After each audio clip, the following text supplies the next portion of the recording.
ओम श्री गणेशाय नमः। ओम श्री सरस्वत्यै नमः। ओम श्री गुरुभ्यो नमः। श्रुतिस्मृतिपुराणानाम् आलयं करुणालयं नमामि भगवत्पाद शङ्करं लोकशङ्करं। शङ्करं शङ्कराचार्यं केशवं बादरायणं सूत्रभाष्यकृतौ वन्दे भगवन्तौ पुनः पुनः। ईश्वरो गुरुरात्मेति मूर्तिभेदविभागिने व्योमवद्व्याप्तदेहाय दक्षिणामूर्तये नमः। योऽन्तः प्रविश्य मम वाचमिमां प्रसुप्तां सञ्जीवयत्यखिलशक्तिधरस्वधाम्ना अन्यांशहस्तचरणश्रवणत्वगादीन् प्राणान्नमो भगवते पुरुषाय तुभ्यम्। वंशीविभूषितकरान्नवनीरदाभात् पीताम्बरादरुणबिम्बफलाधरोष्ठात् पूर्णेन्दुसुन्दरमुखादरविन्दनेत्रात् कृष्णात् परं किमपि तत्त्वमहं न जाने। वसुदेवसुतं देवं कंसचाणूरमर्दनं देवकी परमानन्दं कृष्णं वन्दे जगद्गुरुम्। आज के चिंतन को शुरुआत करने से पहले 30वें श्लोक से लेके 35वें श्लोक तक एक साथ पढ़ेंगे। यो मां पश्यति सर्वत्र सर्वं च मयि पश्यति तस्याहं न प्रणश्यामि स च मे न प्रणश्यति। सर्वभूतस्थितं यो मां भजत्येकत्वमास्थितः सर्वथा वर्तमानोऽपि स योगी मयि वर्तते। आत्मौपम्येन सर्वत्र समं पश्यति योऽर्जुन सुखं वा यदि वा दुःखं स योगी परमो मतः। योऽयं योगस्त्वया प्रोक्तः साम्येन मधुसूदन एतस्याहं न पश्यामि चञ्चलत्वात् स्थितिं स्थिरां। चञ्चलं हि मनः कृष्ण प्रमाथि बलवदृढम् तस्याहं निग्रहं मन्ये वायोरिव सुदुष्करम्। असंशयं महाबाहो मनो दुर्निग्रहं चलम् अभ्यासेन तु कौन्तेय वैराग्येण च गृह्यते।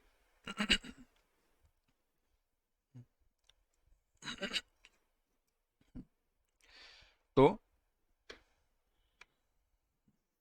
बीच में तो भगवान जब योग बता रहे हैं तो योग के बारे में अर्जुन ने प्रश्न किया।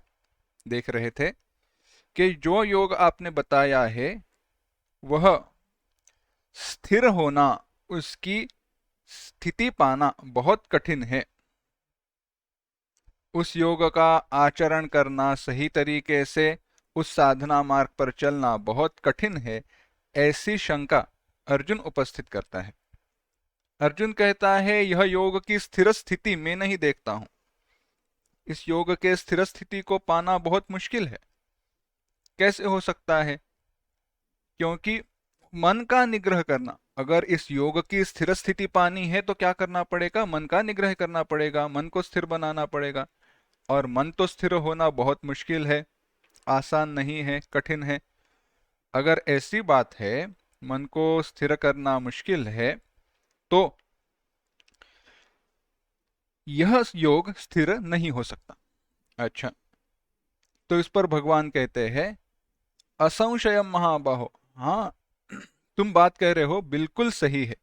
असंशयम, जो भी तुम कह रहे हो अर्जुन उसमें कोई संशय नहीं है। मन का निग्रह करना बहुत कठिन है, उसको अचल बनाना बहुत कठिन है, पर असंभव नहीं है। तो वह कैसे किया जा सकता है? भगवान ने उत्तर दिया, अभ्यासेन तु कौन्तेय वैराग्येण च गृह्यते। योग सूत्र है अभ्यास वैराग्याभ्याम तन्निरोधः। निरोध के लिए क्या चाहिए? अभ्यास और वैराग्य। अभ्यास बार बार दोहराना और वैराग्य विषयेषु दोष दर्शनम। जो भी विषय है परमात्मा ब्रह्म के व्यतिरिक्त जो भी विषय है उनमें दोष का दर्शन, यानी वह विषय मुझे नहीं चाहिए, उन विषयों की इच्छा में नहीं करता हूं, यह जो विचार है वह हो गया दोष दर्शन। इसके द्वारा जो अनिच्छा रूप वैराग्य प्राप्त हुआ है, हमने दूसरे अध्याय के में तीसरे अध्याय के आसपास चिंतन किया था। वैराग्य कैसा है देखो, वहां पे हमने कहा देखा था, रसवर्जम रसोप्यस्य परं दृष्ट्वा निवर्तते। वैराग्य के प्रकार क्या है वगैरह सब है उसमें। तो क्या होता है देखो, एक तो जो है विषय नहीं चाहिए, यह इच्छा तो बात सही है, पर किस कारण विषय नहीं चाहिए? या मुझे वह पाना कठिन है इसलिए नहीं चाहिए? यानी वस्तु की कीमत है समझो 1,00,000 रुपए और मेरे पास पैसे है 50,000 रुपए, और 50,000 इकट्ठा करना अगर मुश्किल है तो बताओ, अगर ऐसी बात है तो मैं अगर कहूं कि मुझे उसकी कोई इच्छा है ही नहीं, क्यों? क्योंकि मेरे पास पैसे है ही नहीं। अगर पैसे के अभाव में यानी क्षमता के अभाव में, उस विषय के प्राप्ति की क्षमता के अभाव में उस विषय के प्रति अनिच्छा निर्माण होना, विषय की इच्छा न होना भिन्न है। वह हुआ एक सामान्य वैराग्य, उसमें तो उसके वैराग्य कहना भी बड़ा पाप है। क्यों? संभव ही नहीं है इस व्यक्ति को।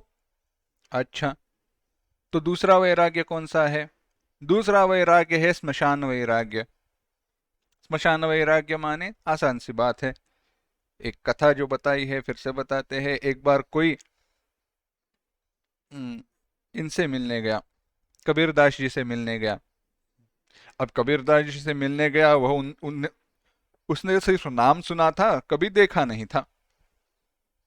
तो जब गांव पहुंचा तो गांव में पूछा, कबीरदास जी महाराज कहाँ पे रहते हैं, कहाँ है वह? तो लोगों ने कहा यहाँ यहाँ जाओ, वहां पे उनका घर है।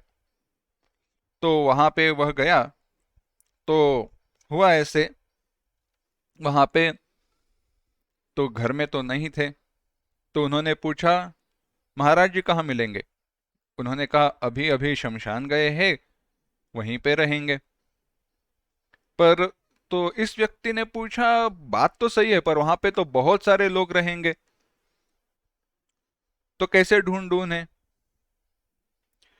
तो उनसे कहा गया कि जिस व्यक्ति के मुख पर वैराग्य का तेज हो उस व्यक्ति को आप देखना, वह व्यक्ति है कबीरदास जी महाराज। अच्छा, तो यह चला गया शमशान घाट पर, तो वहां पे बहुत सारे लोग थे और सबके मुख पे वैराग्य का तेज था। अब यह प्रश्न में पड़ गया, अच्छा इतने सारे लोग हैं, सबके मुख पर वैराग्य का तेज है, तो उसमें से कबीरदास जी महाराज कौन है? फिर से वापस आया, फिर से पूछा कि सबके मुख पे तेज था तो कैसे पता चले कौन है? अगर सबके मुख पे तेज है तो पता कैसे चले? तो उस व्यक्ति से कहा गया एक काम करना, जाना जरूर पर रुकना।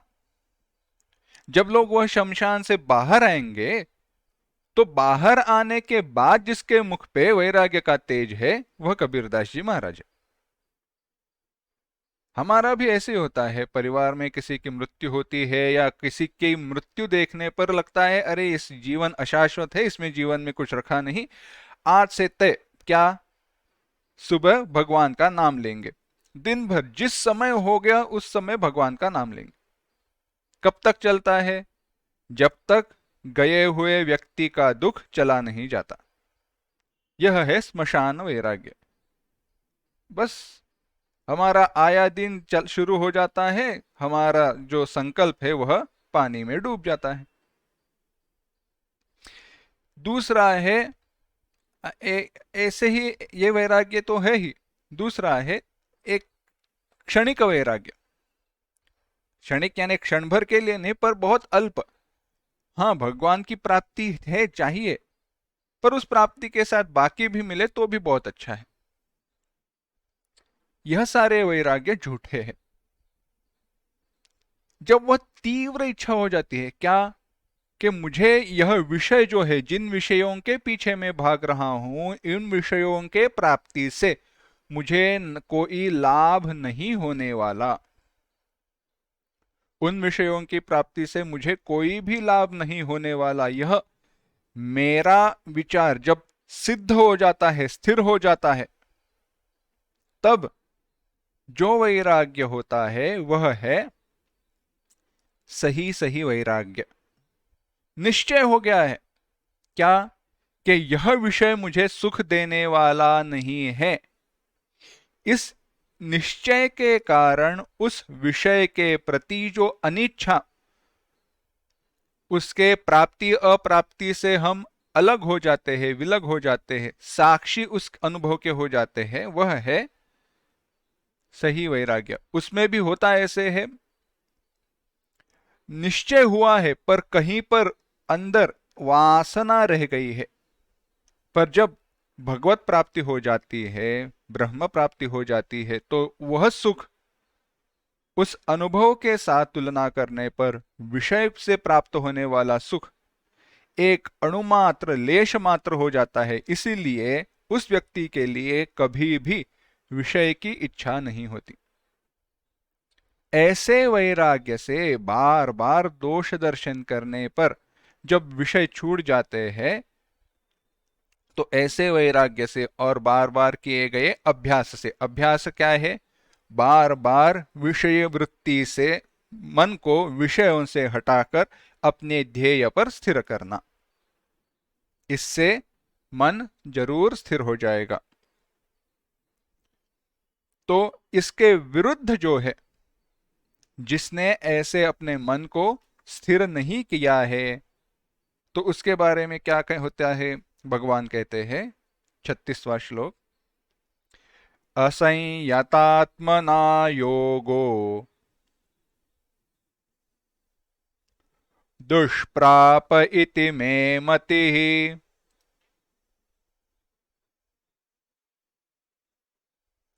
वश्यात्मना तु यतता शक्यो वाप्तुमुपायतः।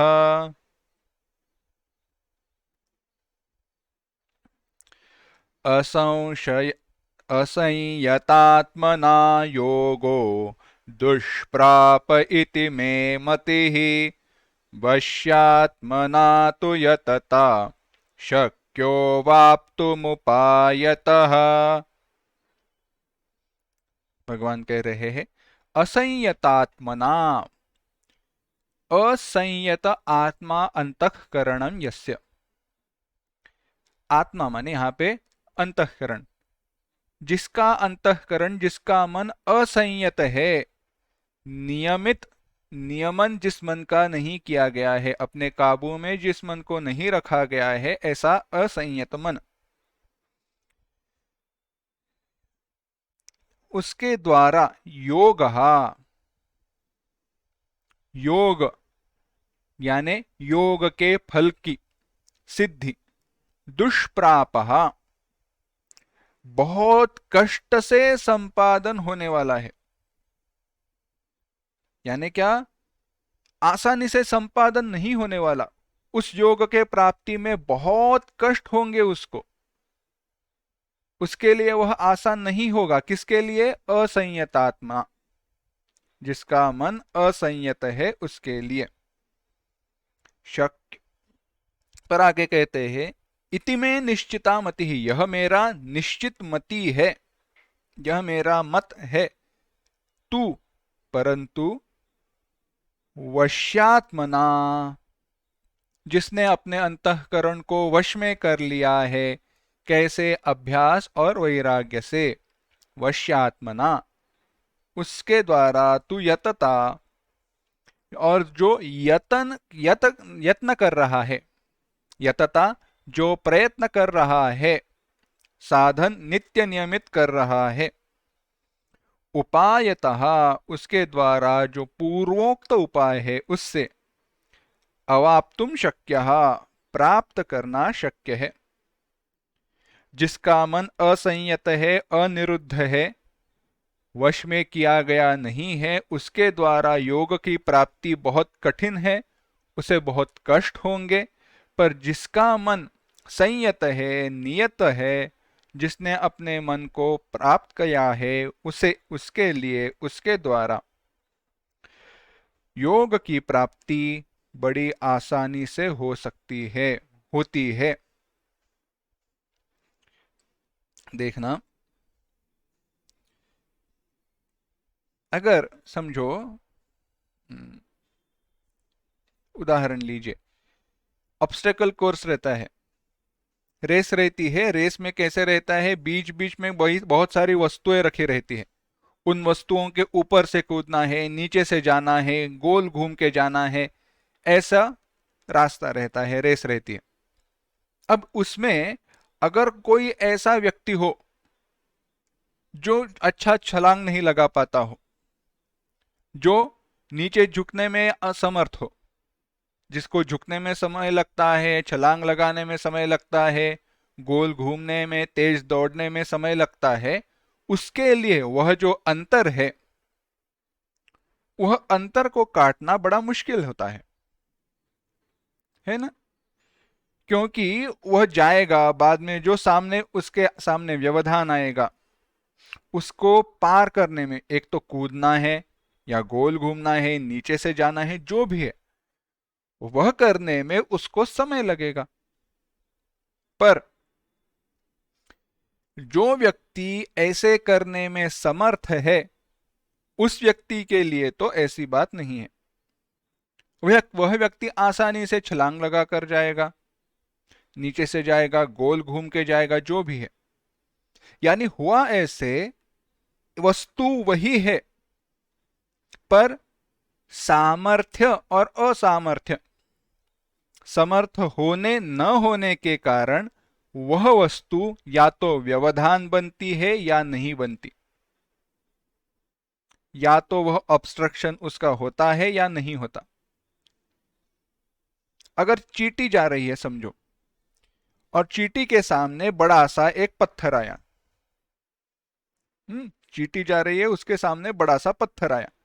अब चींटी को वह पत्थर को लांघना है, तो बताओ आसान है या कठिन है उसके लिए? कठिन है।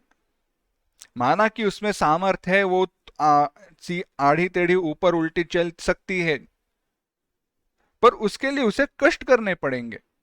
पर वहीं पे अगर कोई मेंढक हो, दरदुर मेंढक हो, आसानी से कूदकर चला जा सकता है, उसे समय नहीं लगेगा।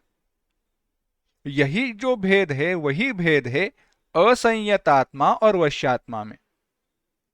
असंयतात्मा के लिए होता ऐसे है, जो एक पूर्व अधिकार है, आवश्यकताएं है, उनकी पूर्ति इसने नहीं की है। क्या आवश्यकता है? आवश्यकता बस इतनी है, मन को वश में करना है अभ्यास और वैराग्य के द्वारा। जब भी यह मन वश में किया जाता है, तभी योग की सिद्धि आसानी से हो सकती है। नहीं तो उसमें जो भी व्यवधान आएंगे, वह व्यवधान बड़े कष्टदायक होंगे। पर जो समर्थ है, उसके लिए उन व्यवधानों का उसे भान ही नहीं होगा, समझेगा ही नहीं उसे कि वह व्यवधान आकर चले गए। ऐसे ही दूसरा उदाहरण बताते हैं। छोटे बच्चे जीना चढ़ते हैं, सीढ़ियां चढ़ते हैं। छोटे बच्चे जब चढ़ रहे हैं तो उनके लिए कठिन रहता है। वो क्या करेंगे, एक पैर डालेंगे, खड़े हो जाएंगे उस पे, फिर से पैर डालेंगे, उस सीढ़ी पे खड़े हो जाएंगे, फिर से एक पैर डालेंगे, फिर से खड़े हो जाएंगे। वो कभी ऐसे नहीं करते एक पैर एक सीढ़ी पे, बाद में नीचे के सीढ़ी का पैर ऊपर के सीढ़ी पे, ऐसे नहीं करते। एक एक सीढ़ी पर वो खड़े होते हुए चलते हैं। पर अगर हमें ही पूछा जाए कि चलो सीढ़ियां चलो, तो हम तो बीच की सीढ़ियां छोड़कर भी कूदते हुए चले जाएंगे। यानी हुआ क्या, सीढ़ियां वही है, पर जो आवश्यकता की पूर्ति है उसके पैर लंबे जाते ही नहीं है ना छोटे बच्चे के। इसी प्रकार से जिसका मन वश में किया गया है उसके लिए होगा क्या, योग साधन बड़ा आसान हो जाएगा। इस पर अर्जुन प्रश्न करते हैं। अर्जुन उवाच अयति श्रद्धयोपेतो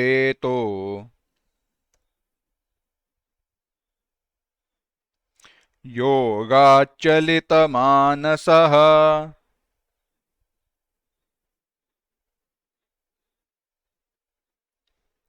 अप्राप्य योग संसिद्धिम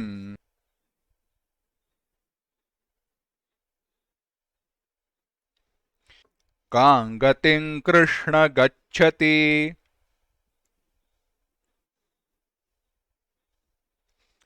एक साथ, अयति श्रद्धयोपेतः योगाच्चलितमानसः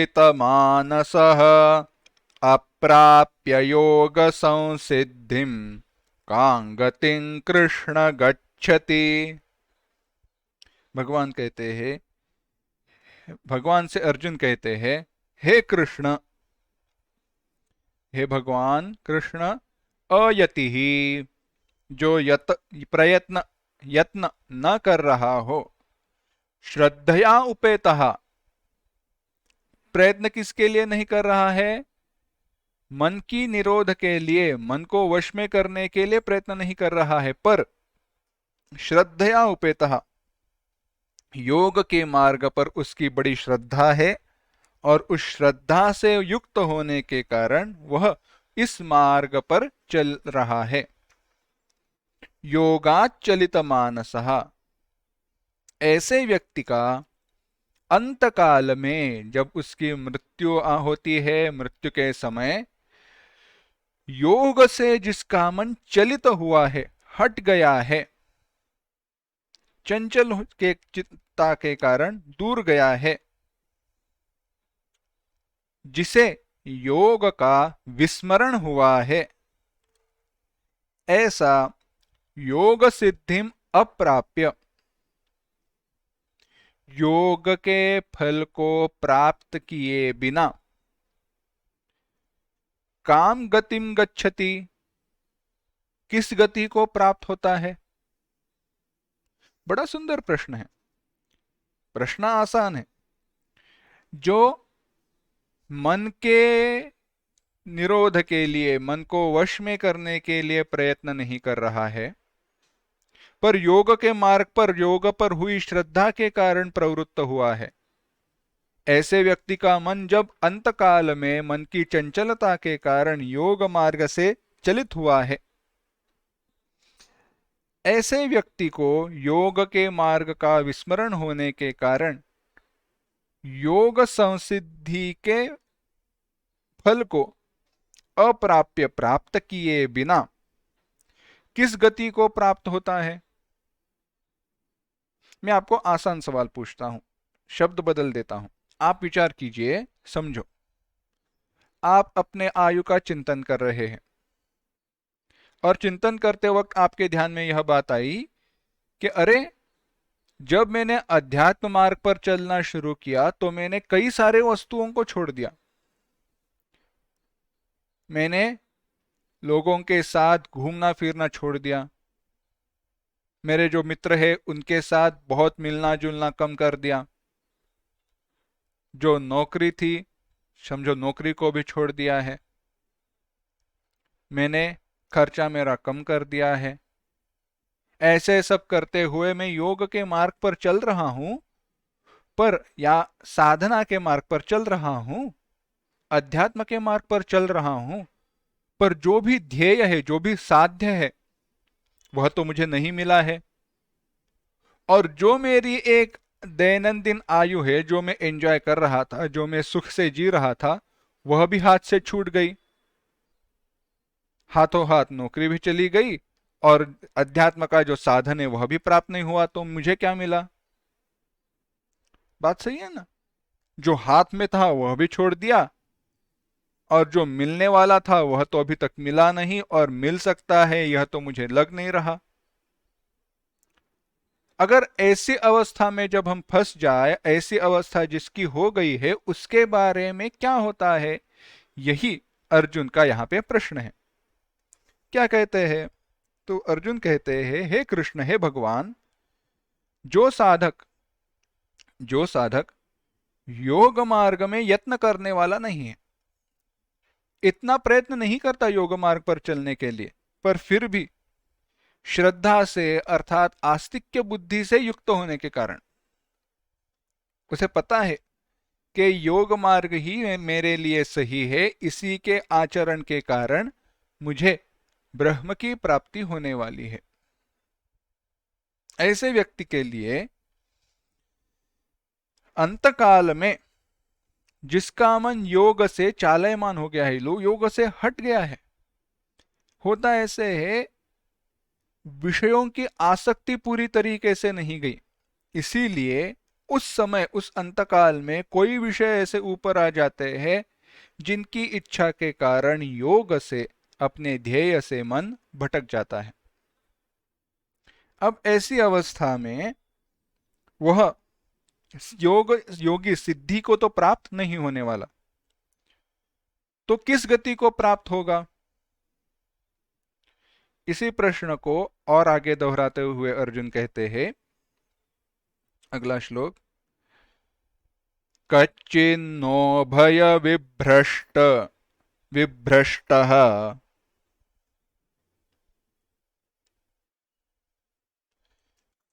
छिन्नाभ्रमिव नश्यति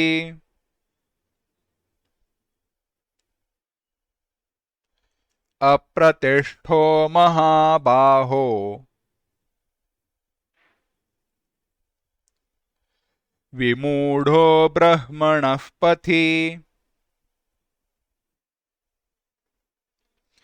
एक साथ, कच्चिन्नो भय विभ्रष्टश्छिन्नाभ्रमिव नश्यति अप्रतिष्ठो महाबाहो विमूढ़ो ब्रह्मणः पथि।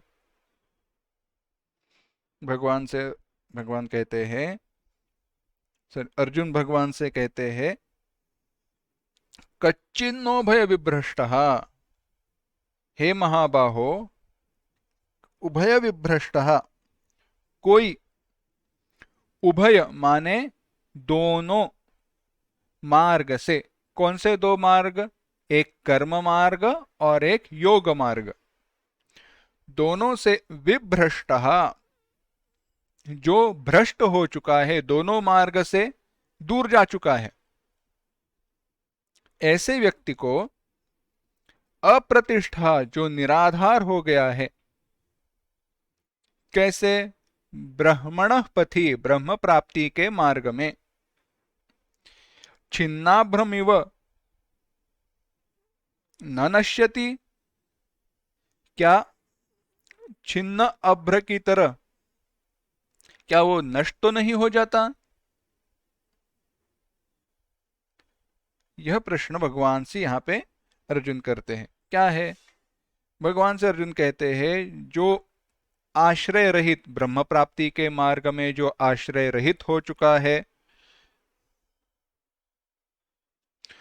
दोनों मार्ग से च्युत हो चुका है, कर्म मार्ग और योग मार्ग दोनों से दूर जा चुका है, ऐसा व्यक्ति, क्या ब्रह्म के प्राप्ति के मार्ग पर असफल तो नहीं हो जाता?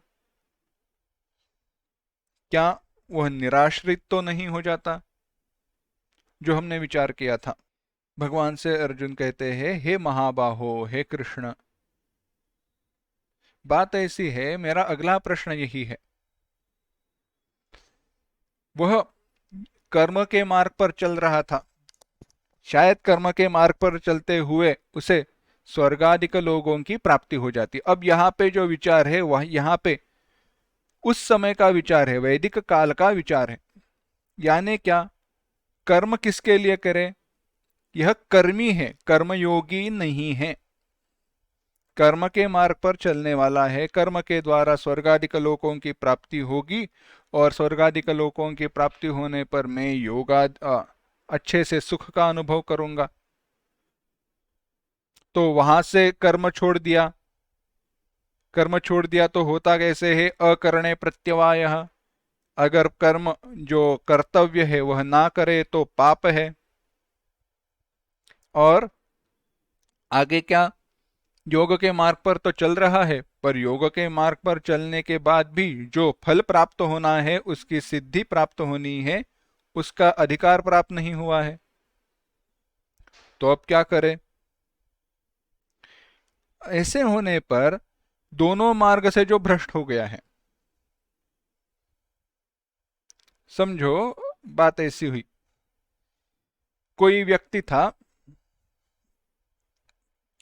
जा रहा था, समझो ऐसे करते हैं, यहां से चर्च गेट जा रहा है, चर्च गेट जा रहा है, उसको जल्दी पहुंचना है, और वह गया, पर तब तक बस छूट गई थी। तो उसने वहीं पे रिक्शा खड़ी थी, उसने सोचा चलो अभी रिक्शा से ही चले जाते हैं। तो रिक्शा से चल आगे बढ़ना शुरू कर दिया। करते करते बांद्रा के आसपास, बांद्रा के आसपास हुआ ऐसे, जो बस छूट गई थी वही बस सिग्नल पे भी खड़ी थी, और रिक्शा भी सिग्नल पे खड़ी थी। अब बात ऐसी है, रिक्शा को तो बांद्रा में छोड़ना है, क्योंकि आगे तो जाती नहीं है। तो उसने सोचा क्यों ना अभी पहले ही रिक्शा छोड़ देते हैं, आगे टैक्सी स्टैंड पर जाने से पहले रिक्शा को छोड़ देते हैं, उतर कर बस में चढ़ जाएंगे। इसलिए रिक्शा वाले को पैसे दिए, उतरा नहीं कि सिग्नल शुरू हुआ, बस भी चली गई, रिक्शा भी चली गई, टैक्सी स्टैंड और आधा किलोमीटर आगे है। अब उसके बारे में क्या? बीच में ही फंस गया ना। अब आधा किलोमीटर आगे चलकर जाना पड़ेगा, बाद में टैक्सी मिलेगी, बाद में वह आगे जाएगा, यानी समय तो चला गया, उसके हाथों में था, वो जल्दी पहुंचना था, तो उसमें तो देर वहीं पे होने ही वाली है। ऐसी जो उस व्यक्ति की दुविधा है, ऐसी ही दुविधा ऐसे साधक की हो जाएगी। कर्म का आचरण करने के कारण शायद वह स्वर्गादिक लोकों में तो चला जाता, पर यहाँ पे कर्म का भी आचरण नहीं हुआ है, योग का फल भी प्राप्त नहीं हुआ है, तो क्या वह नरकादि लोकों में तो नहीं जाएगा ना? ऐसे अर्जुन के पूछने का हेतु है। प्रयोजन क्या है? ऐसे तो ना हो कि योग के मार्ग का आचरण पर करने पर प्रगति की जगह, आगे बढ़ने की जगह कुछ गलती के कारण अधोगति ही हो जाए। उस पर आगे वह भगवान से अर्जुन कहते हैं, 39वां श्लोक, एतन्मे संशयं कृष्ण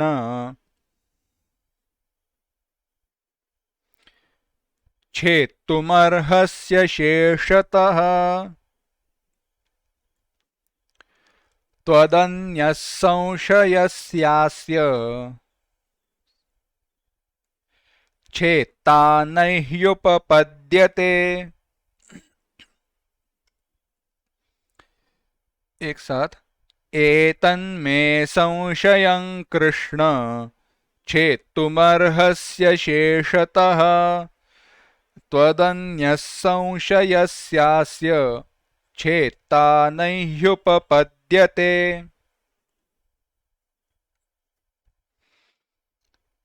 अर्जुन कहते हैं, हे कृष्ण, मैं एतम संशयम, मेरे इस संशय को, अशेषतः छेत्तुम, अशेषतः पीछे कुछ भी न छोड़े, कुछ भी पीछे छोड़े बिना, असंशय संशय रहित होने के लिए इस संशय का विनाश करना, यानी संशय को छोड़कर कोई भी संशय पीछे नहीं रहना चाहिए। इस प्रकार से छेत्तुम, उसका छेदन करना, उसको दूर हटाना।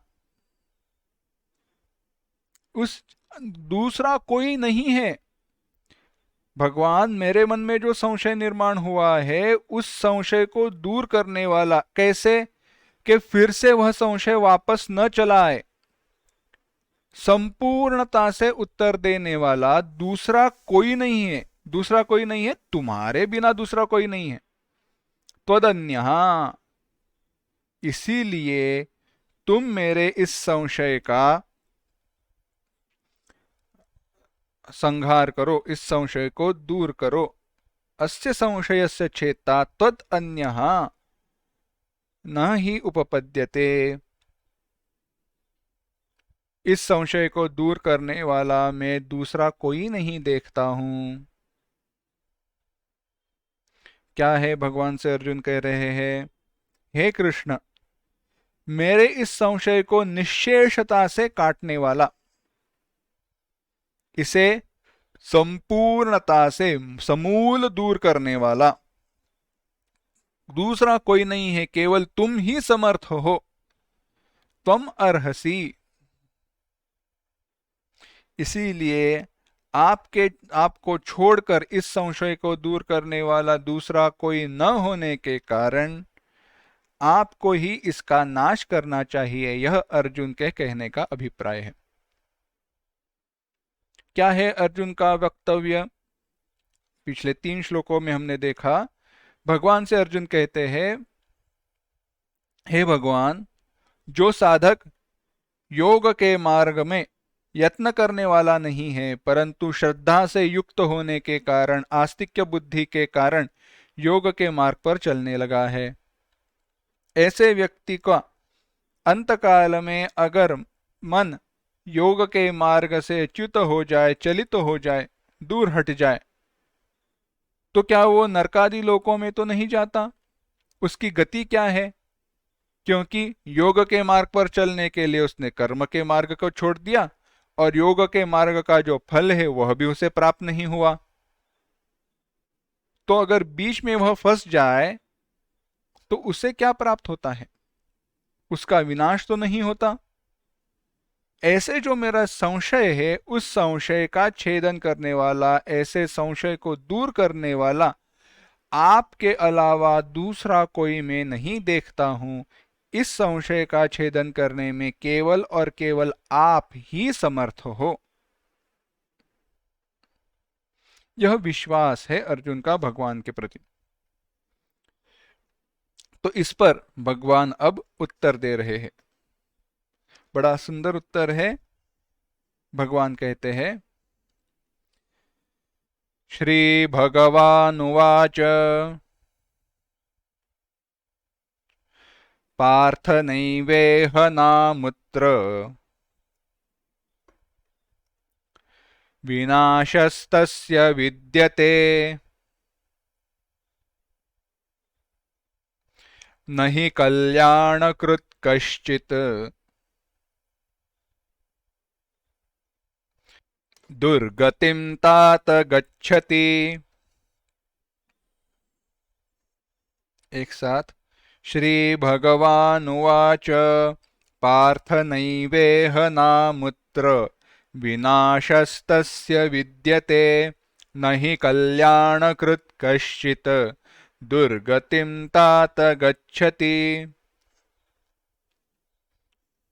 तो भगवान अब अर्जुन से कह रहे हैं, हे पार्थ, हे पृथ, तस्य विनाशः इह न एव अमुत्र, न इस लोक में न अगले लोक में, विद्यते न एव विद्यते, कभी भी नहीं होता। ही क्योंकि हे तात, हे अर्जुन,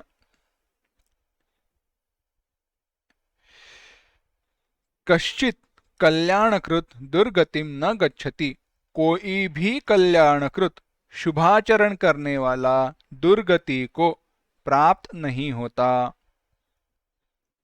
अधोगति को प्राप्त नहीं होता। नहीं कल्याणकृत कश्चित दुर्गतिम तात गच्छति, शुभ कर्म करने वाला कभी भी दुर्गति को प्राप्त नहीं होता। उसका विनाश न इस लोक में है न परलोक में भी है। देखना, अब अर्जुन ने योगी के नाश के बारे में जो शंका उत्पन्न की थी उसका उत्तर भगवान दे रहे हैं, कह रहे हैं, हे अर्जुन, अब इस लोक में उस व्यक्ति का विनाश नहीं होता है। न एव इह न अमुत्र, न तो उस व्यक्ति का, किस व्यक्ति का, योग के मार्ग पर चलने वाला, आस्तिक्य बुद्धि के कारण चलने वाला, जो मन को वश में करने के लिए उतना दृढ़ प्रयत्न नहीं कर रहा है, जिसका मन योग के मार्ग से चलते हुए विचलित हो गया है। ऐसा व्यक्ति न कर्म का फल प्राप्त किया, न उसने योग के मार्ग के सिद्धि को प्राप्त किया, ऐसे व्यक्ति के बारे में पूछ रहे हैं। इस लोक की तो उसका विनाश होता ही नहीं है, पर परलोक में भी उसका विनाश नहीं होता।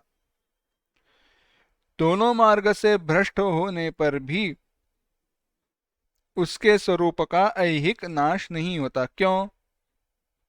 नाश माने क्या? नाश, इस शब्द का अर्थ क्या है?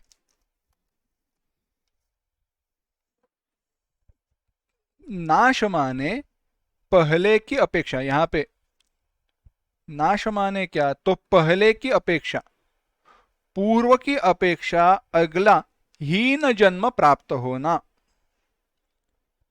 नाश है।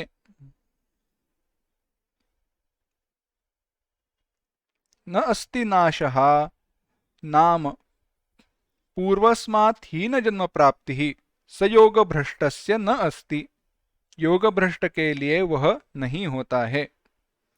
नहीं यस्मात् कल्याणकृत, भाष्यकार आगे कहते हैं, क्योंकि हे तात, हे अर्जुन, जो शुभ करने वाला है, जो कल्याणकृत शुभाचरण करने वाला है, वह कभी भी दुर्गति को, नीचली गति को प्राप्त नहीं होता। यहां पे थोड़ा विचार करते हैं। कभी कभी ऐसे लगता है कि सचमुच में क्या वो दुर्गति को प्राप्त होगा, नहीं होगा, क्या होगा? होना चाहिए ना। तो ऐसे नहीं होता। क्यों नहीं होता? क्योंकि इस जन्म में किए हुए कर्मों के कारण, कर्मों की बल के कारण उसका अगला अच्छा जन्म तय हो जाता है। तो अगर हीन जन्म की प्राप्ति, इसका विचार कैसे करें? क्योंकि अगर विचार किया जाए, अगर विचार किया जाए तो जो हमारे जड़ भरत की कथा आती है, जड़ भरत की कथा में हुआ कैसे? मुक्ति तो प्राप्त होने ही वाली थी कि उस मृग शावक हिरण के बच्चे के तरफ उनकी आसक्ति निर्माण हुई और अगला जन्म हिरण का मिला, मृग बन गए वह। बाद में फिर से मनुष्य जन्म की प्राप्ति हुई।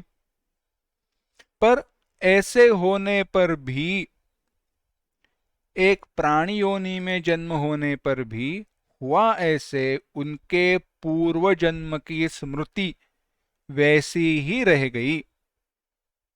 यानी केवल शरीर प्राप्त हुआ, पर उसके साथ जुड़े कष्ट प्राप्त नहीं हुए। ऐसी संगति लगानी है। मृग का यानी प्राणी का शरीर तो प्राप्त हुआ, पर उन्हें अपने पूर्व जन्म का स्मरण सही रहा, वैसे ही रहा, सत्संग मिला उसी जन्म में भी। यानी दिख तो रहा है पर सचमुच में हीन योनि की प्राप्ति नहीं हुई है। हीन योनि में जन्म होने पर होता ऐसे है, वहां पे केवल उपभोग है। देखा जाए तो देवतादि लोकों में या प्राणी भूमि में यानी पशु योनि में केवल भोक्तृत्व है, कर्तृत्व है नहीं, क्योंकि अपना मन का स्वातंत्र्य वहां पे है नहीं। जैसे हमारे मनुष्य जन्म में मन का स्वातंत्र्य है, निग्रह का स्वातंत्र्य है, वैसे बाकी लोकों में है नहीं। अब यहां पे कहते हैं, हे तात, अपने शिष्य से, अर्जुन को शिष्य नाम से संबोधित करते हैं, कहते हैं कभी भी उस योग भ्रष्ट का विनाश नहीं होता। तो क्या होता है? बड़ी सुंदर बात भगवान कहते हैं, 41वां श्लोक, प्राप्य पुण्यकृतान् लोकान् उषित्वा शाश्वती समाः शुचीनां श्रीमतां गेहे योगभ्रष्टोऽभिजायते।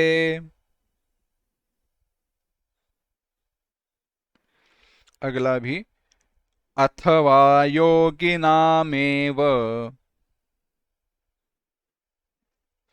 कुले भवति धीमताम् एतद्धि दुर्लभतरम् लोके जन्म यदीदृशम्। एक साथ, प्राप्य पुण्यकृतान् लोकान् उषित्वा शाश्वती समाः शुचीनां श्रीमतां गेहे योगभ्रष्टोऽभिजायते। अथवा योगिनामेव कुले भवति धीमताम् एतद्धि दुर्लभतरम् लोके जन्म यदीदृशम्। तो यहाँ पे भगवान अब कह रहे हैं, योग भ्रष्ट, जो भी योग भ्रष्ट है वह पुण्यकृतान लोकान प्राप्य, पुण्यकृतान, पुण्य कर्म करने के कारण प्राप्त होने वाले लोकों को, स्वर्गादिक लोकों को प्राप्य, उन्हें प्राप्त करके, शाश्वती ही समाह उषित्वा, शाश्वती ही समाह, बहुत देर तक रहने वाली, दीर्घ काल तक टिकने वाली, समाह उषित्वा, उन लोकों में रहकर शांति को प्राप्त करके, शुचीनाम श्रीमताम गेहे, शुचीनाम श्रीमताम गेहे, शुचीनाम शास्त्रोक्त आचरण करने वाले, श्रीमताम श्रीमान यानी संपत्ति वाले, संपन्न लोगों में, अभिजायते वह उत्पन्न होता है, या अथवा ये होता है, नहीं तो योगिनामेव, धीमताम योगिनामेव कुले, धीमताम बुद्धिमान, योगी जो योगाचरण करने वाले हैं, संपन्न नहीं है, ऐसे कुल में भवती उत्पन्न होता है। एतद्धि दुर्लभतरम, इस लोक में दुर्लभतरम जन्म, ईदृशम जन्म, ईदृशम जन्म, ये इस प्रकार का जो जन्म है, जो असंपन्न योगियों के घर में हुआ है, वह अत्यंत दुर्लभ है।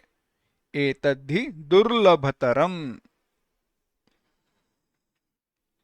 हुआ ऐसे जो योग मार्ग से भ्रष्ट हुआ है।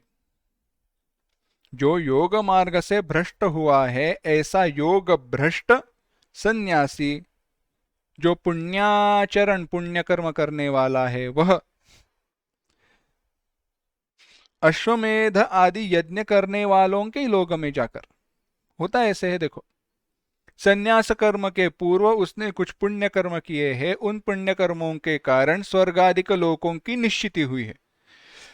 अब उसके बाद उसने उस नित्य कर्म का त्याग कर दिया। नित्य कर्म का त्याग करने के बाद संन्यास का ग्रहण किया है, योग मार्ग पर चल रहा है, पर योग मार्ग के फल को प्राप्त हुआ नहीं है। इसका अर्थ यह नहीं कि इस जन्म में पूर्व में किए गए कर्मों का फल उसे नहीं मिलेगा। उस शुद्धाचरण के कारण, पुण्य कर्म के कारण जो भी स्वर्गादिक लोकों की प्राप्ति होनी है, उसमें जाकर, क्योंकि उसने कर्म नेकी से किया है, दीर्घ काल तक वहां पे रहकर फिर से वह जब जन्म लेता है, तो वह जन्म कहां पे होता है? अच्छे कुल में, संपन्न घर में हो जाता है, जहां पर इस योग साधन के लिए अनुकूल परिस्थिति हो। नहीं तो एक दूसरा जन्म है अर्जुन, पर वो बहुत दुर्लभ है। कैसे गृह में जन्म होता है, कैसे घर में जन्म होता है? तो कहते हैं ऐसे घर में जो असंपन्न है, दरिद्री है, यानी वहां पे उसका वैराग्य बड़ा प्रखर है। वहां पे योग साधन के लिए पूर्व में जो बताया जन्म है, शुचि नाम श्रीमताम, उससे और ज्यादा अनुकूल परिस्थिति है। और ऐसे कुल में जन्म लेने पर वह आगे बढ़ता ही है, योग के सिद्धि को वहीं से प्राप्त करता है जहां पे उसने छोड़ दिया था। जिस मार्ग पर चलते हुए जहां पे वह भ्रष्ट हुआ था, जहां पे वो रुक गया था, वहीं से आगे चलना शुरू करता है, फिर से शुरू से चलना शुरू नहीं करता। जैसे हम कभी कंप्यूटर पे कुछ टाइप कर रहे हैं और ऑटो सेविंग रहता है, सडनली अगर ऐसे हुआ कि लाइट चली गई, अब बिजली नहीं है, तो क्या ऐसे होता है जो भी मैंने वर्ड में टाइप किया है, कंप्यूटर पे टाइप किया है, वह सेव नहीं हुआ? नहीं, ऑटोमेटिकली सेव होते रहता है। तो जब मैं फिर से शुरू करता हूं, तो जहां पे मैंने सेव किया था वहीं से आगे मैं चालू कर देता हूं। पहले से मुझे सब कुछ टाइप करना नहीं पड़ता। ऐसे ही इस योगी का है, जहां पर वो रुक गया था वहीं से आगे फिर से शुरू करता है। अब योगियों के कुल में, उस कुल में क्या होता है? क्यों ये जो दरिद्री घर में जहां पे असंपन्नता है, उस घर में जो प्राप्त जन्म है वह दुर्लभ क्यों बताया गया? कहते हैं यस्मात्, 43वां श्लोक, तत्र तं बुद्धि संयोगम लभते पौर्वदेहिकम् यतते च ततो भूयः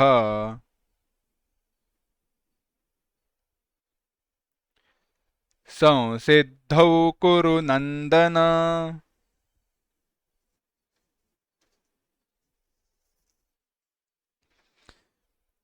एक साथ, तत्र तं बुद्धि संयोगम लभते पौर्वदेहिकम् यतते च ततो भूयः संसिद्धौ कुरु नंदन।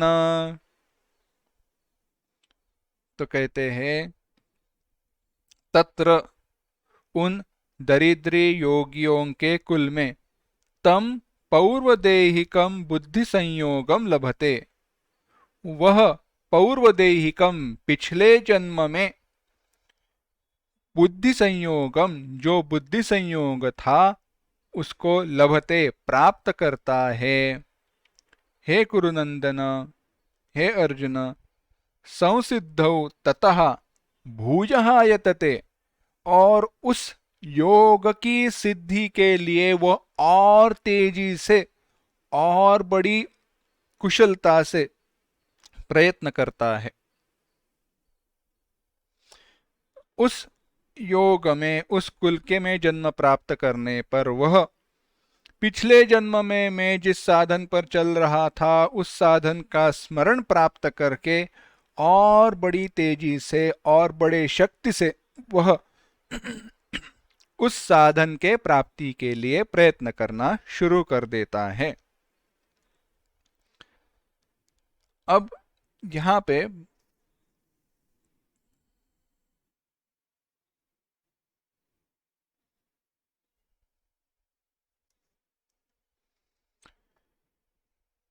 वह जो पूर्वकृत संस्कार है, पूर्व जन्म में किए हुए साधन के जो संस्कार है, उन संस्कारों के कारण, समझो अगर उदाहरण बताते हैं,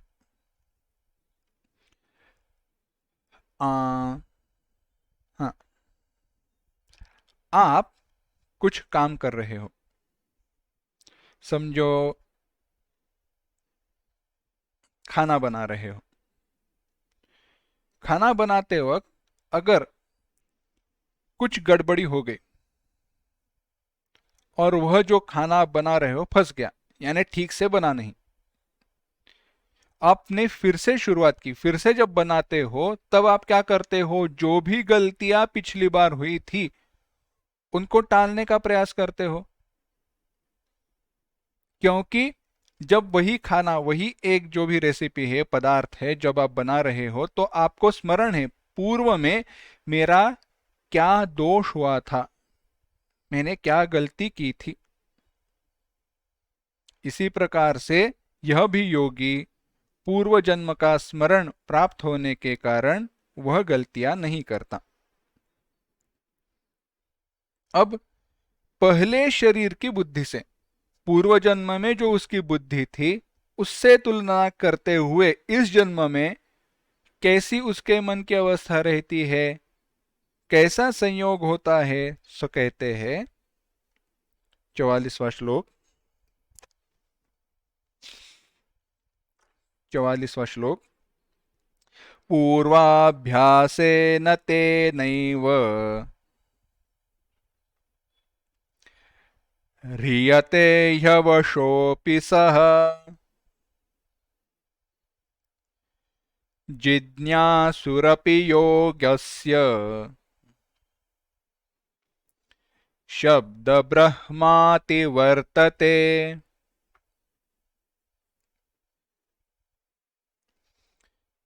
एक साथ, पूर्वाभ्यासेन तेनैव ह्रियते ह्यवशोऽपि सः जिज्ञासुरपि योगस्य शब्द ब्रह्माति वर्तते।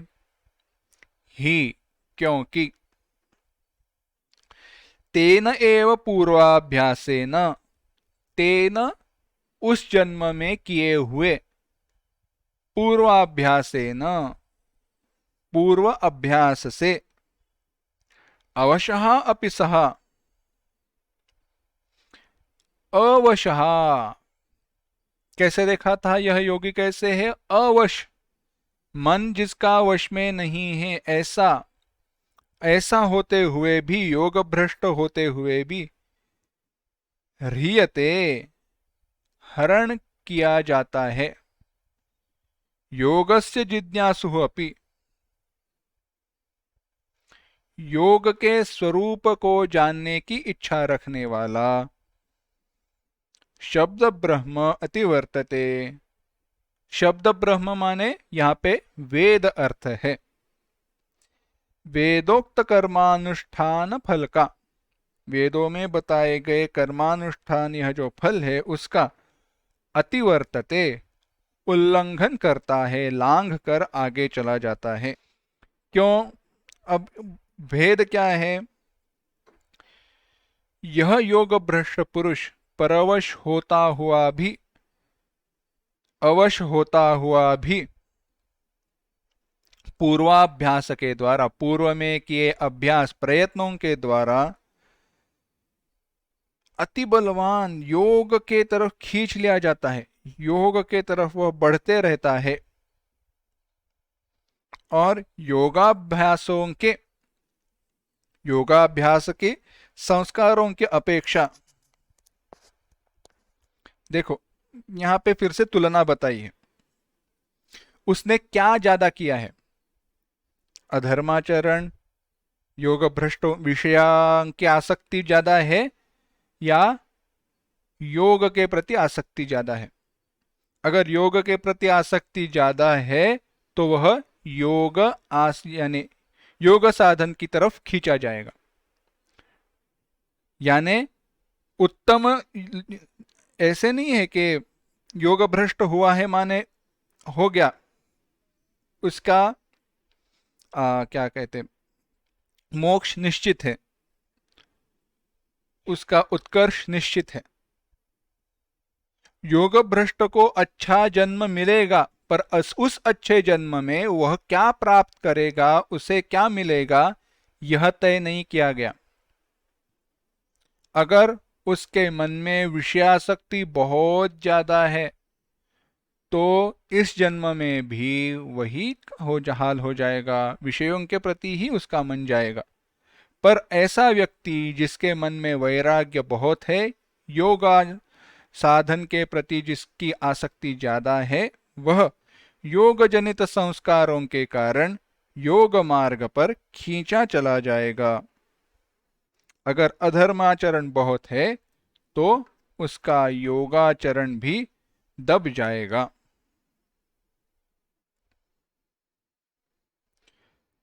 पर उसका क्या विनाश होगा? नहीं। वह जो पाप कर्माचरण के संस्कार है, जब इस जन्म में वह नष्ट हो जाएंगे तो योग के संस्कार फिर से उसको योग साधन की मार्ग पर ढकेल देंगे, खींच लेंगे। फिर से बताते हैं, देखो योग के मार्ग पर, साधन पर यह व्यक्ति चल रहा है, अवश है, मन वश में नहीं है, विषयों की आसक्ति है।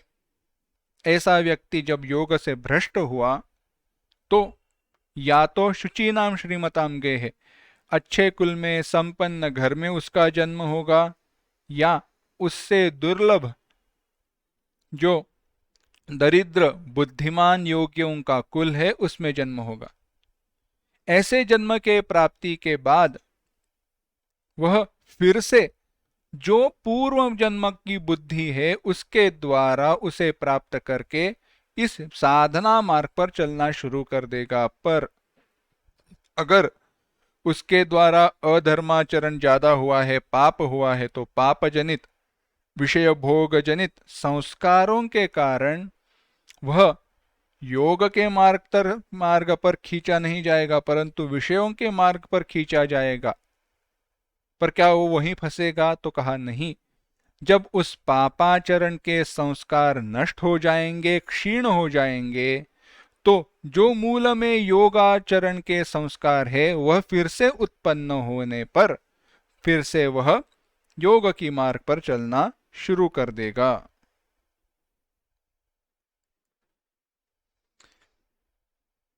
अब ऐसा जो योगी है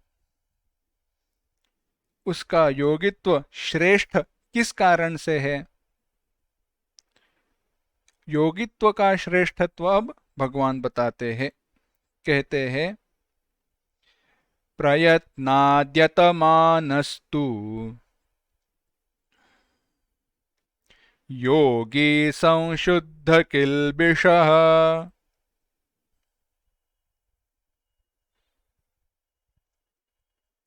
अनेकजन्मसंसिद्धः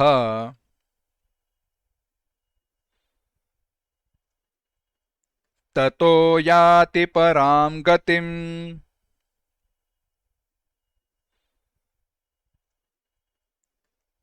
एक साथ।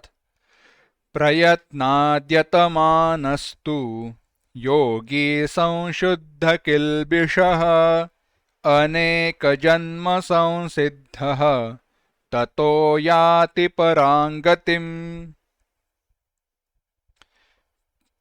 प्रयत्नाद्यतमानस्तु, यह योगी जो प्रयत्नाद्यतमानः बहुत यत्न करने वाला है, संशुद्ध किल्बिषः, संशुद्ध किल्बिषः, किल्बिष माने पाप, जिसका मन पाप से शुद्ध हुआ है, मुक्त हुआ है, मन में जो पाप के संस्कार थे वह नष्ट हो गए हैं, ऐसा अनेक जन्म से सिद्धा भवति, बहुत सारे जन्मों में किए अभ्यास के कारण सिद्ध हो जाता है।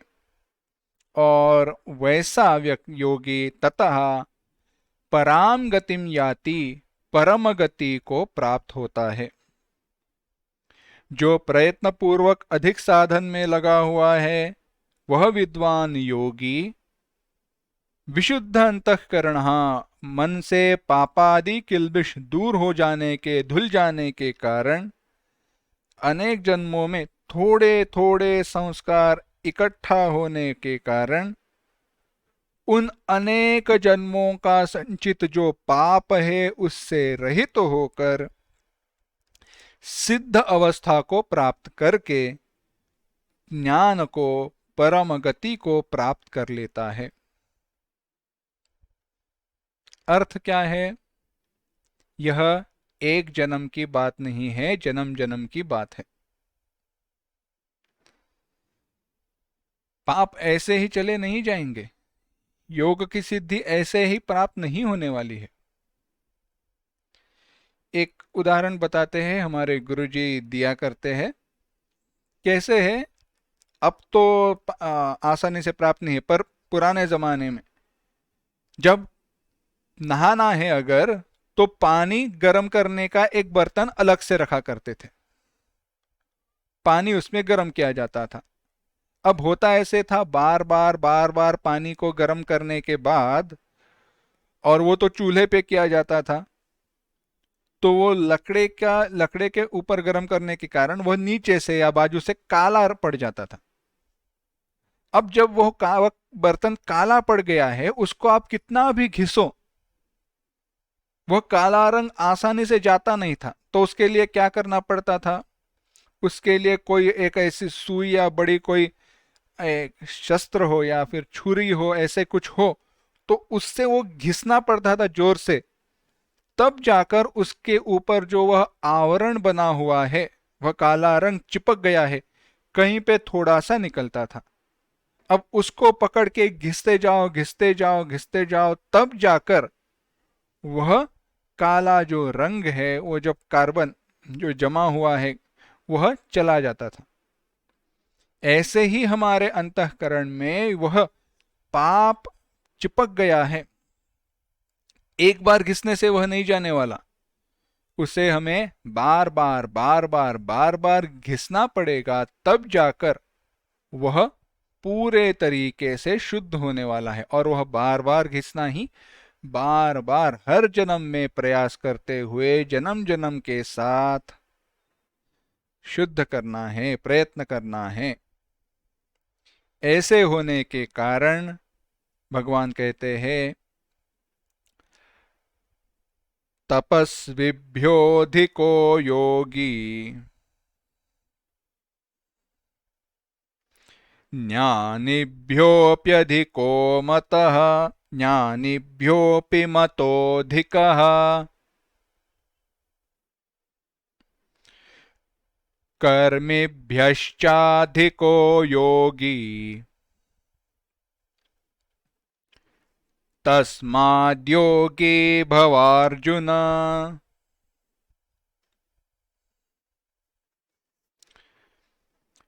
अगला भी, योगिनामपि सर्वेषां मद्गतेनान्तरात्मना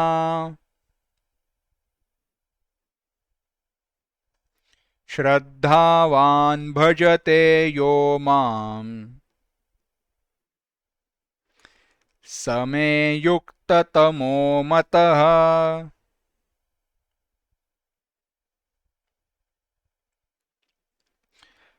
एक साथ, तपस्विभ्योऽधिको योगी ज्ञानिभ्योऽप्यधिको मतोऽधिकः कर्मिभ्यश्चाधिको योगी तस्माद्योगी भवार्जुन। योगिनामपि सर्वेषां मद्गतेनान्तरात्मना श्रद्धावान् भजते यो मां स मे युक्ततमो मतः। तो भगवान कहते हैं तपस्विभ्यः, तप करने वालों से। तप यहाँ पे क्या है? कृच्छ्र चांद्रायण यानी स्वर्गादिक लोकों की प्राप्ति के लिए किए गए तप। ऐसे तप करने वालों से, तपस्वियों से, योगी ऊपर बताए गए योग का अभ्यास करने वाला श्रेष्ठ है, अधिकः। ज्ञानिभ्यः, जो शास्त्र पंडित है, शास्त्रों का बहुत अभ्यास किया। यहाँ पे ज्ञानी यानी ब्रह्मज्ञानी नहीं, शास्त्र का वेत्ते, शास्त्र जानने वाले जो पंडित है, उनसे भी यह योगी श्रेष्ठ है। जो कर्मी हैं, नित्य कर्म में लगे हुए हैं, यज्ञ के बाद यज्ञ कर रहे हैं, ऐसे यज्ञियों से भी, कर्मियों से भी यह योगी श्रेष्ठ है। इसीलिए अर्जुन, तुम योगी हो जाओ। तस्माद् योगी भवार्जुन। इतना ही नहीं, योगिनामपि सर्वेषां, सर्वेषां योगिनामपि, सारे योगियों में भी। कैसे योगी? जो आदित्य, रुद्र, इंद्र, ब्रह्मा इत्यादि इत्यादियों का ध्यान करने वाले जो योगी है, जाने वो सगुण का ध्यान करने वाले जो योगी है, उनसे भी मद्गतेनान्तरात्मना, जिन्होंने मुझ में अपने अंतःकरण को स्थित किया है, ऐसे माम भजते, जो मेरा भजन करते हैं, मेरा ध्यान करते हैं, स मे युक्ततमः मतः, वही सबसे श्रेष्ठ योगी है, ऐसे मैं मानता हूं, यह मेरा मत है। अब आखिरी बात भगवान अर्जुन से कह रहे हैं। कहते हैं, जो भी तपस्वी है, कैसे तपस्वी? जो तप करते हैं। कैसा तप? स्वर्गादिक लोकों के प्राप्ति के लिए तप करते हैं, ऐसे तपस्वियों से यह योगी श्रेष्ठ है। शास्त्र मंत्र सब जानने वाले हैं पर ब्रह्म ज्ञानी नहीं है, ऐसे जो ज्ञानी हैं, उनसे यह योगी श्रेष्ठ है। इतना ही नहीं, जो कर्मी है, यज्ञ यागादिक कर्मों के द्वारा स्वर्गादिक लोकों के प्राप्ति की इच्छा रखने वाले हैं, उनसे यह योगी श्रेष्ठ है। इसीलिए यह योगी श्रेष्ठ होने के कारण अर्जुन, तुम भी योगी हो जाओ। यानी क्या? कर्म में आसक्ति, विषयों में आसक्ति छोड़कर मुझ में अपना ध्यान समर्पित करो। योगी नाम अपि सर्वेशम, क्योंकि योगी क्या है? जो ध्यायी है, ध्यान करने वाला है, वह योगी है। तो ध्यान तो बहुत सारी वस्तुओं का हो सकता है। जो सगुण ध्यान करने वाले हैं, सगुण देवताओं का ध्यान करने वाले हैं, उनमें भी मेरे निर्गुण स्वरूप का भजन करने वाला जो है वह सबसे श्रेष्ठ योगी है, ऐसे मैं मानता हूं। मेरे निर्गुण स्वरूप का, सच्चिदानंद ब्रह्म का ध्यान करने वाला जो योगी है वही सबसे श्रेष्ठ है। इसीलिए कहते हैं, समस्त योगियों में भी जो योगी श्रद्धा युक्त हुआ, मई वासुदेवे, मुझ वासुदेव में, वासुदेव वसुदेव पुत्र, इस मेरे स्वरूप में अच्छे प्रकार से जो स्थित हुआ है, अंतःकरण से जो मेरा भजन करता है, वही मेरे लिए युक्त श्रेष्ठ योगी है। अब हुआ ऐसे, भगवान ने क्या कहा, योगिनाम अपि सर्वेषां मद्गतेनांतरात्मना। निर्गुण वगैरह भी बताया, पर कहते क्या है, मयि वासुदेवे, अपने सगुण स्वरूप का ध्यान बताते हैं। तो अंत में फिर से एक प्रश्न निर्माण हुआ, मेरा तत्व, वासुदेव का तत्व बताया, क्या सगुण स्वरूप बताया, पर क्या कहा, मेरे तत्व का ध्यान करने वाला। अब भगवान कृष्ण के वासुदेव इस सगुण स्वरूप का तत्व क्या है, यह प्रश्न निर्माण होने पर उस प्रश्न का उत्तर देने के लिए भगवान प्रयुक्त होंगे। उसके लिए भगवान आगे वह उसका उत्तर देंगे, पर वह 7वां अध्याय शुरू होता है। उस अध्याय का चिंतन हम अगली बार से करेंगे। यह जो आखिरी में है, बड़ा ही आसान श्लोक है। इस श्लोक का अर्थ आसान है, पर आचरण करना, गहराई तक जाना बड़ा कठिन है, क्योंकि केवल सवाल और जवाब है। केवल इन सारे श्लोकों का तात्पर्य एक ही है, योग का अभ्यास करते रहो। योग का अभ्यास माने योगासन, अष्टांग योग नहीं। कर्मों में, विषयों में आसक्ति छोड़कर ध्यान ब्रह्म में एक करने का, ध्यान का अभ्यास करते रहो। उस मार्ग पर चलने वाले, नित्य कल्याण कर्म, पुण्य कर्म करने वाले का विनाश कभी नहीं होता, अधोगति कभी भी नहीं होती। ऐसे व्यक्ति को, चाहे वह इस जन्म में साधन को प्राप्त क्यों न करे, अच्छे जन्म की ही प्राप्ति होगी। और इतना ही नहीं, वह अनेक जन्मों के, और यह एक जन्म की बात नहीं है, यह ध्यान में रखना है, अनेक जन्म में किए साधन के बल पर ब्रह्म को, परम गति को प्राप्त हो जाता है। इति श्रीमत्परमहंस परिव्राजकाचार्य गोविंद भगवत पूज्यपाद शिष्य श्रीमच्छंकर भगवतः कृतौ श्रीमद्भगवद्गीता भाष्ये योगाभ्यास योगो नाम षष्ठोऽध्यायः। श्रीकृष्णार्जुन संवादे ध्यान योगो नाम षष्ठोऽध्यायः। ओम असतो मा सद्गमय, तमसो मा ज्योतिर्गमय, मृत्योर्मा अमृतंगमय। ओम शांति शांति शांति।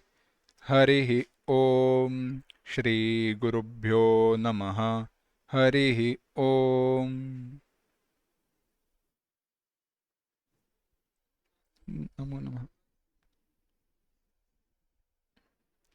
नमो नमः। धन्यवाद।